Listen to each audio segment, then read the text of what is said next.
Good morning and welcome to another episode of Politics and Power on TSL Nigeria TV, your #1 online platform for politics, information, entertainment, and everything.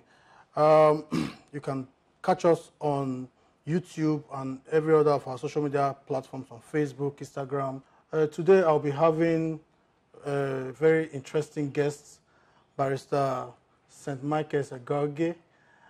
It's always good to have you. I think the last time we talked, we had a very strong banter. I'm hoping that this time around we'll have a more robust conversations on the issues that are affecting us as we approach 2023 general elections. Certainly. Welcome to TSL TV.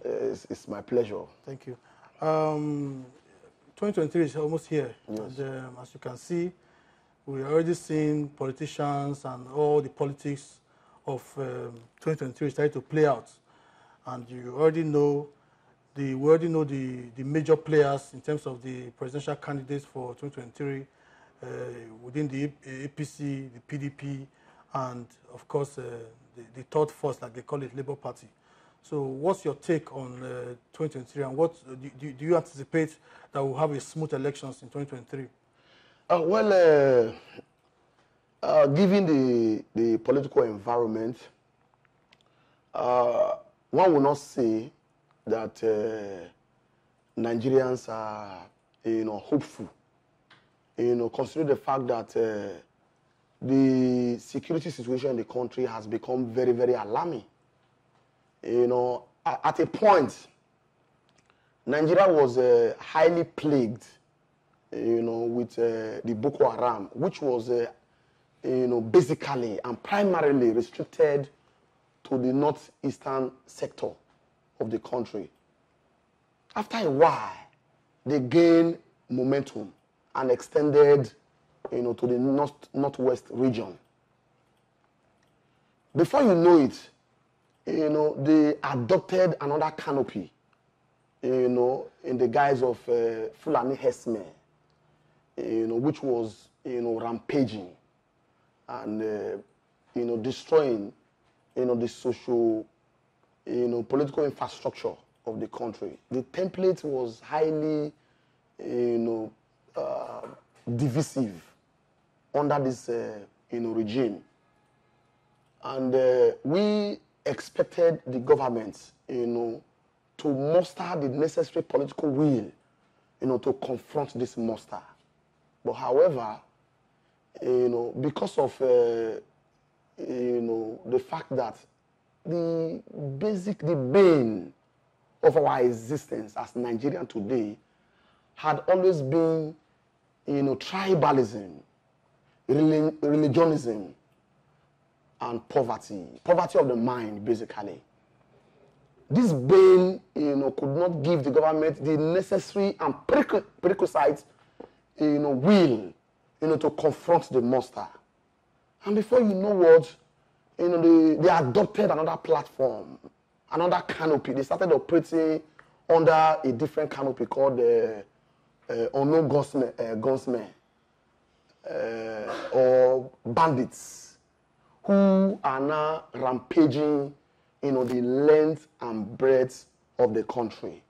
As we speak, Nigeria as an entity is on the edge of a precarious precipice, threatening to cascade into an ocean of emasculation, unless something drastic is done about it.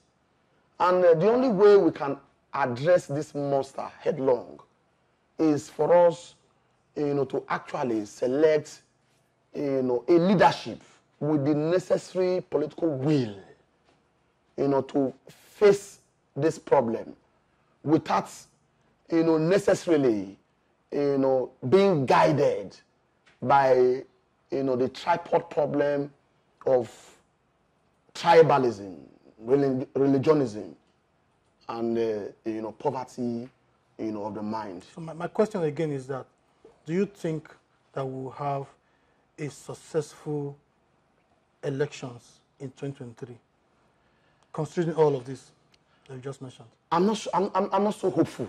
Okay. I'm not so hopeful. So why because are you hopeful? the political hemisphere the social templates, is quite tense and hazy. One cannot, for sure beat his chest, to make any certain, projection, without being faulty. But as a human being, that cannot survive without hope. Because the only thing that sustains human existence is hope.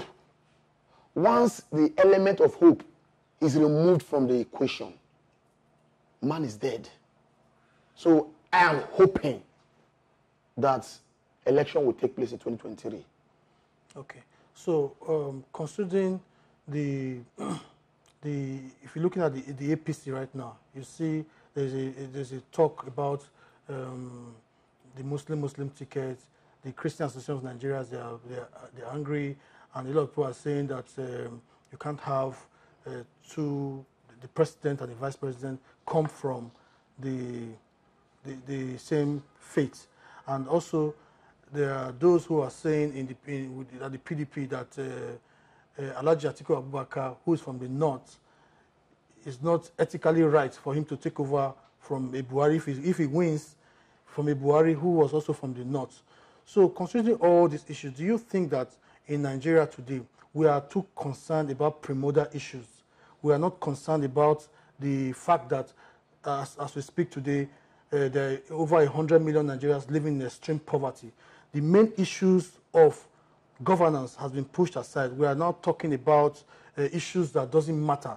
Do you think these issues, which are the Christian, the northern ticket issue within the APC and the presidential candidate of the PDP coming from the same zone where the current president is from, do you think there are issues that should occupy the front burner in 2023?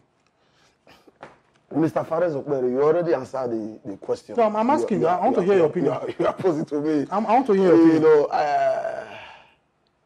It is quite unfortunate that in the 21st century Nigeria, Nigerians are still, preoccupied with primordial issues that are archaic, issues that are antediluvian,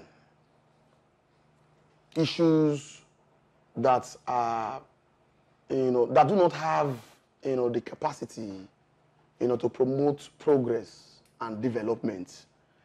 At a time like this, we are supposed to be preoccupied with, the competence and the character of the individuals, instead of dwelling in, primordial, sentiments.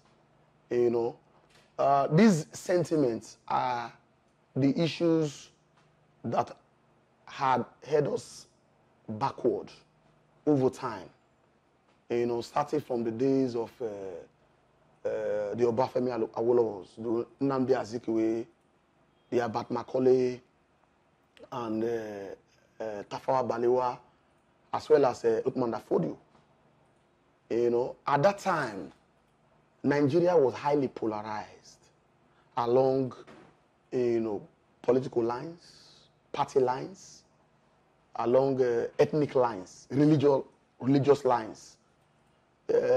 Nigerians, first of all, see themselves as a Yoruba, Hausa, or Igbo man before they even see themselves as Nigerians.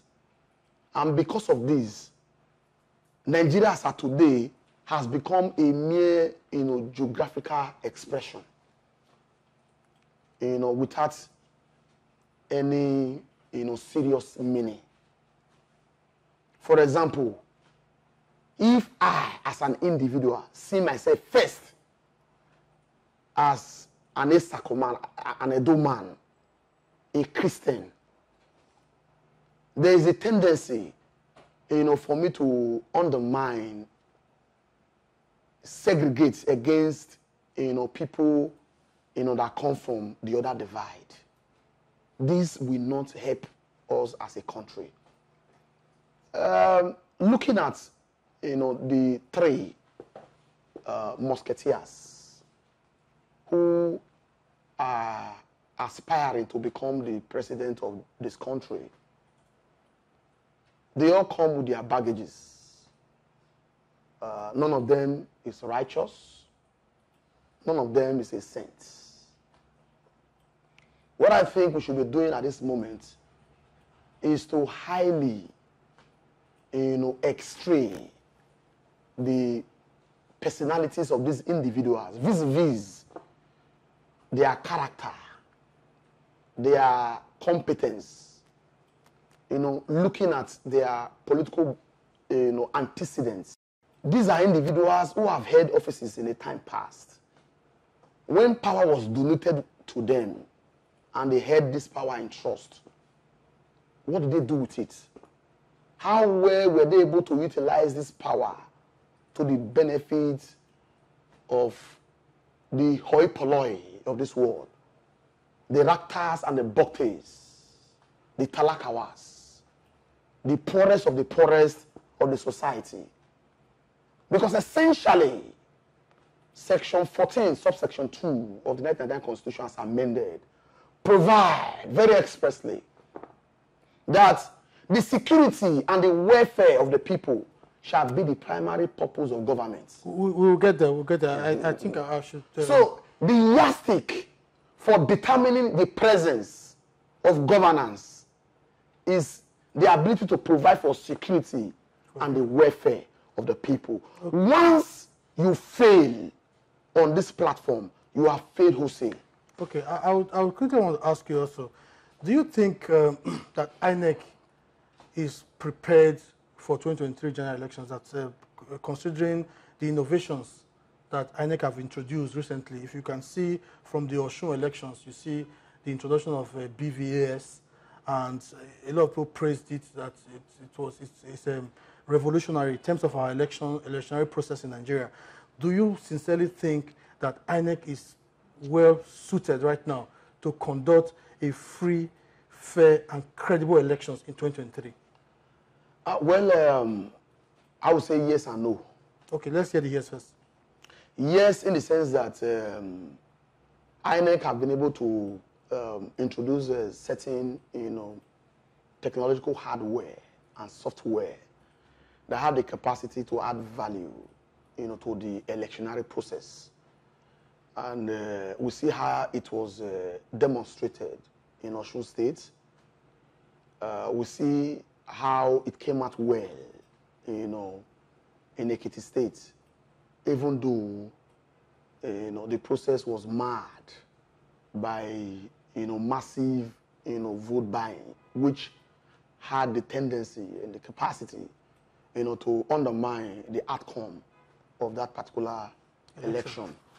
They have demonstrated and they have shown that with the technology they have introduced and deployed, it will add value, to the process, and it will promote the integrity of the electionary process.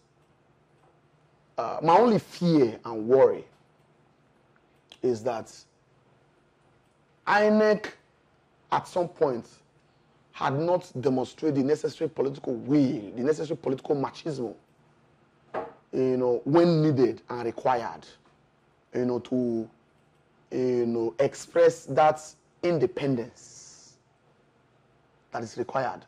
Once that independent element is absent, the unbiased posture of, the body will be compromised.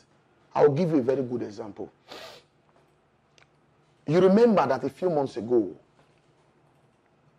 INEC had come up with a timetable for the political parties to conduct their primaries and present their candidates. All other political parties satisfied that calendar, except the ruling party. Except the ruling party. The ruling party was able to mount pressure on INEC to extend that timetable, to enable them conduct their primary. That in itself, is enough for a sane Nigeria to be worried that when required, when the chips are down, can INEC muster the required necessary political will and machismo to do what is necessary, what is fair, and what is just? I leave that for you to answer. Okay, thank you very much. I want to take you on this. The next president will be coming in May 2023. Yes. As I rightly said May before. May 29 precisely. Yes. As I said before, we have over 100 million Nigerians are currently in extreme poverty. Yes.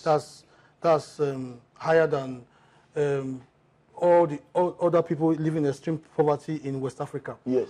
Then we have our roads are terrible, particularly federal roads are terrible. Our economy is down. Inflation is choking Nigerians. People are struggling. Government is, those in government, particularly the ruling class, they are still living extra large compared to the average Nigerians. So what do you think that the next president should focus on? Should he focus on security? Because right now security is zero in Nigeria. Should he focus on security? Should he focus on the economy? Because when Buhari was coming, they said that Buhari was going to, main focus was going to be in 3 areas: security, economy, and I don't know what else he was going to focus on, but it's obvious that in everything that Buhari was supposed to focus on, with the reverse was the case. Today, Nigerians are poorer than they were. Let me give you a very practical example.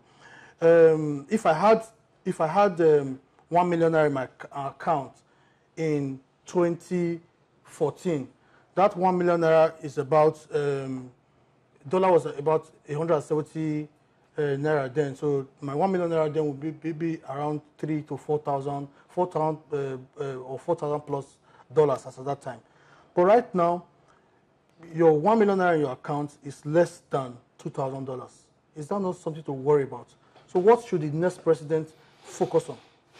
What should be his focus? Before I address what the next president should focus on, I'd like to say, without missing words, which I like to state this with all the emphasis at my command, without any shadow of ambivalence or any form of equivocation, that Buhari has failed woefully. Well, so people argue that with you anyway. This administration have become the example of failure. You see, when you want to look at, you are searching for the definition of failure. You don't need to visit the dictionary anymore. All you need look is to focus on Buhari, and you are seeing failure.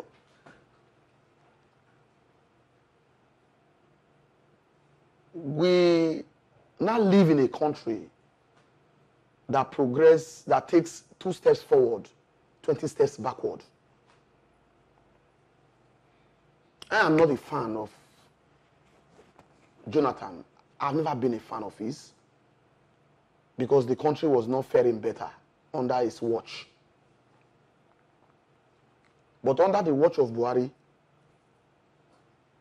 the economy has become bastardized. The social infrastructure has, been reduced into nothing.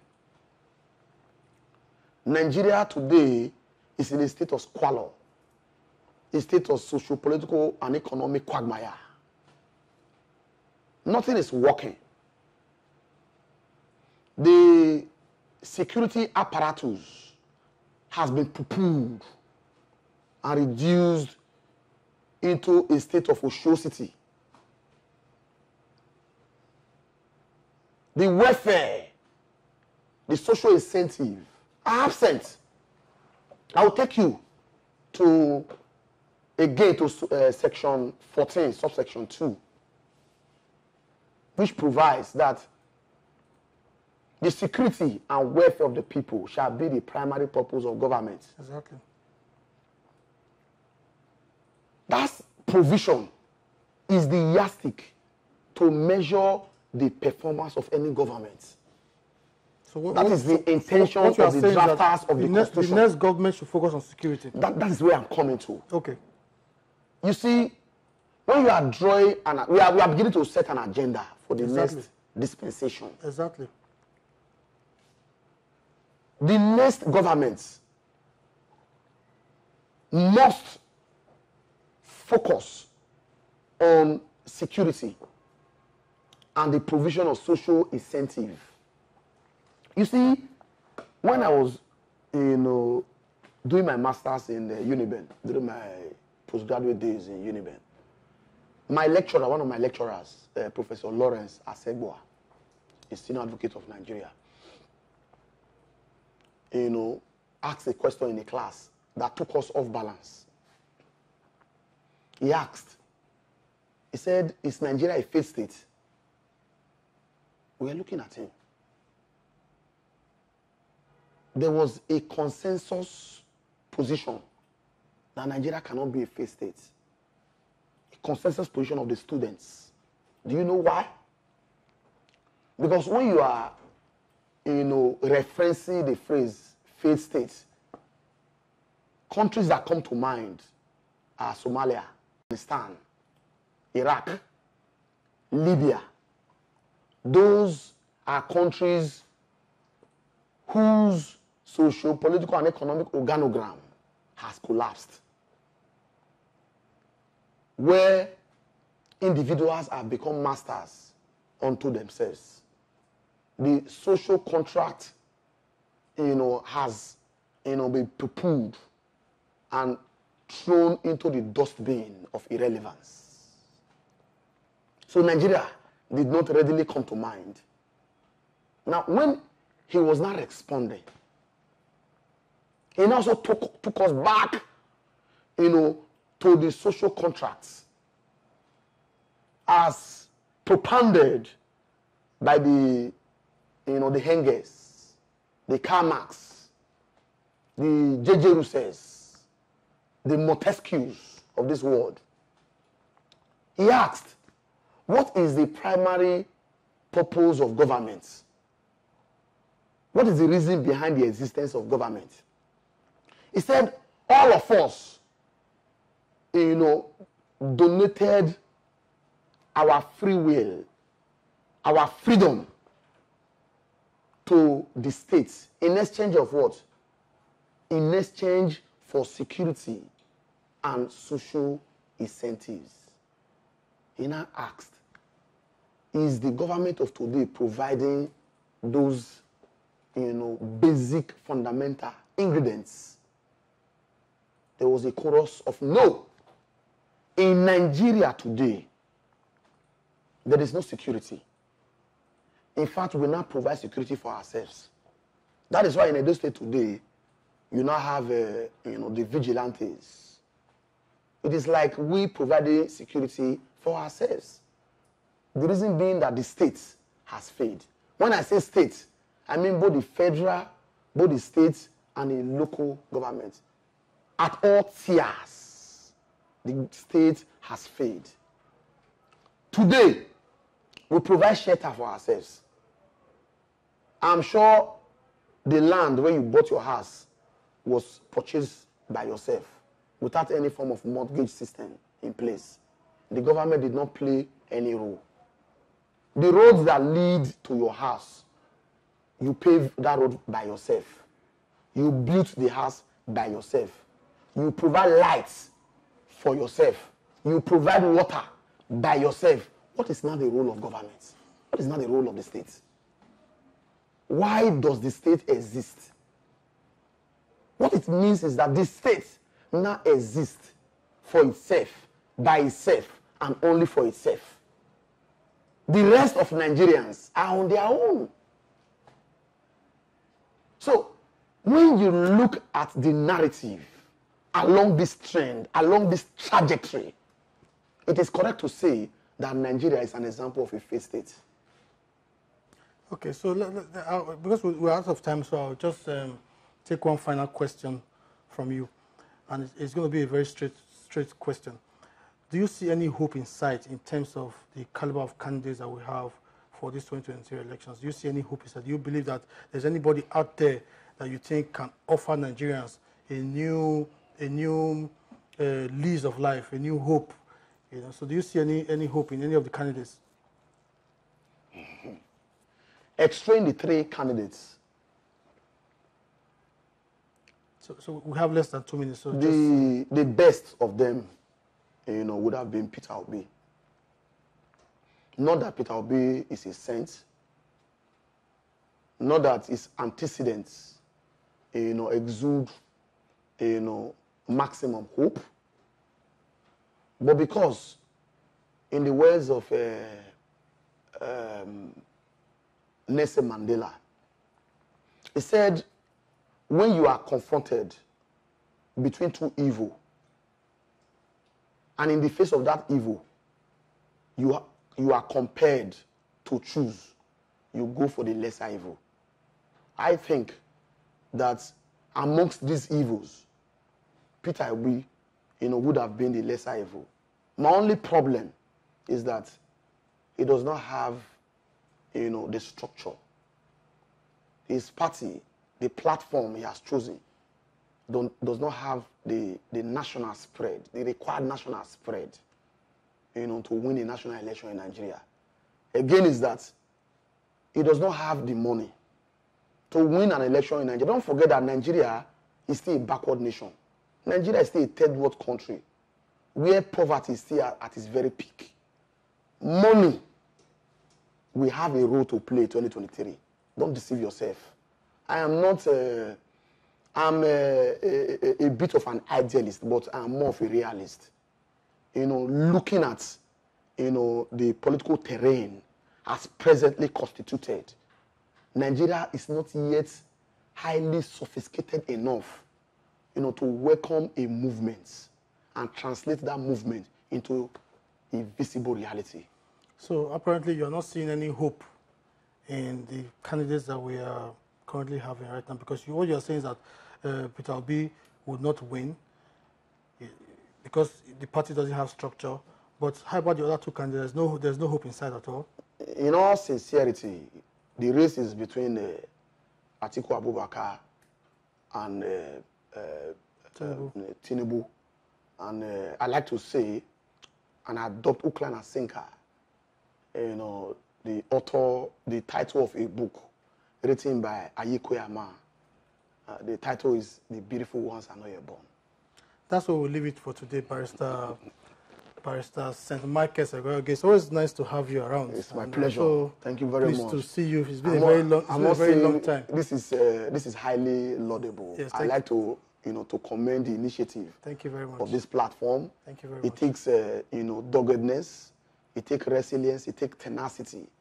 It takes purpose, you know, to put up a platform like this. Thank you for. I know all of this, you know, that have been constituted does not have, you know, the element and assistance of the government. This is it's a solo effort. Thank you very much for the compliment. Viewers out there, please, you see our platforms are on the screen right now. You can go on YouTube and click TSL Nigeria TV and follow the bio, and every other Facebook, WhatsApp, Twitter, and Instagram. Please like us, follow us, and leave your comments on the video. We'll see you on Monday. Stay connected to TSL Nigeria and get updates on the go all day, every day. Subscribe to our YouTube channel on TSL Nigeria Space TV and join our online family.